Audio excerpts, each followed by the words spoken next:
ಧಾರವಾಡ ಜಿಲ್ಲೆಯ 2ನೇ ತ್ರೈಮಾಸಿಕ ಕೆಡಿಪಿ ಅಂದರೆ ಜಿಲ್ಲಾ ಪ್ರಗತಿ ಪರಿಶೀಲನಾ ಸಭೆ ಜಿಲ್ಲಾ ಪಂಚಾಯಿತಿ ಸಭಾಭವನದಲ್ಲಿ ಭರ್ಜರಿಯಾಗಿ ಮಾಡಲಾಯಿತು. ಸಭೆಗೆ ಸಚಿವರಾದ ಸಂತೋಷ್ ಲಾಡ್ ಅವರ ಅಧ್ಯಕ್ಷತೆ ವಹಿಸಿದ್ದು, ಜಿಲ್ಲೆಯ ವಿವಿಧ ಅಭಿವೃದ್ಧಿ ಯೋಜನೆಗಳು, ಪ್ರಗತಿ ಬಾಕಿ ಉಳಿದ ಕೆಲಸಗಳು ಹಾಗೂ ಮುಂದಿನ ತ್ರೈಮಾಸಿಕ ಗುರಿ ಕುರಿತು ವಿಸ್ತಾರ ಚರ್ಚೆ ನಡೆಯಿತು. ಸಭೆಯಲ್ಲಿ ವಿವಿಧ ಅಭಿವೃದ್ಧಿ ಯೋಜನೆಗಳ ಅನುಷ್ಠಾನ, ನಿಧಿ ಬಳಕೆ, ಮೂಲಸೌಕರ್ಯ ಅಭಿವೃದ್ಧಿ ಹಾಗೂ ಸಾರ್ವಜನಿಕ ಸೇವೆಗಳು ಸುಧಾರಣೆ ಕುರಿತು ಚರ್ಚೆ ನಡೆಯಿತು.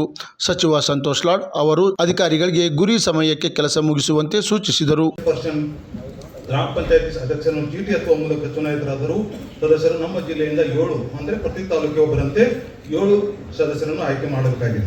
ಜನಸಂಖ್ಯೆ ನಡುವಣ ಪ್ರಮಾಣಾನುಸಾರದಂತೆ ಜಿಲ್ಲೆಯಲ್ಲಿರುವ ಜಿಲ್ಲಾ ಪಂಚಾಯತಿ, ತಾಲೂಕು ಪಂಚಾಯತಿ ಮತ್ತು ಜಿಲ್ಲೆಯಲ್ಲಿರುವ ಪಟ್ಟಣ ಪಂಚಾಯತಿ, ಪೌರ ನಿಗಮಗಳ ಮತ್ತು ಪೌರಸಭಾ ಪರಿಷತ್ತುಗಳ ಒಟ್ಟು ಸಂಖ್ಯೆ 5/4 ಭಾಗಕ್ಕಿಂತ ಕಡಿಮೆ ಇರುವಂತಹ ಸಂಖ್ಯೆಯಲ್ಲಿರುವ ವ್ಯಕ್ತಿಗಳನ್ನು ಹೊಂದಿರತಕ್ಕದ್ದು. ಅದೇ ರೀತಿ ನಮ್ಮ ಜಿಲ್ಲೆಯಲ್ಲಿ ಗ್ರಾಮೀಣ ಭಾಗದಿಂದ 29 ಸದಸ್ಯರನ್ನು, ನಗರ ಸದಸ್ಯರನ್ನು ಜಿಲ್ಲಾ ಯೋಜನಾ ಸಮಿತಿಗೆ ಆಯ್ಕೆ ಮಾಡಬೇಕಾಗಿದೆ.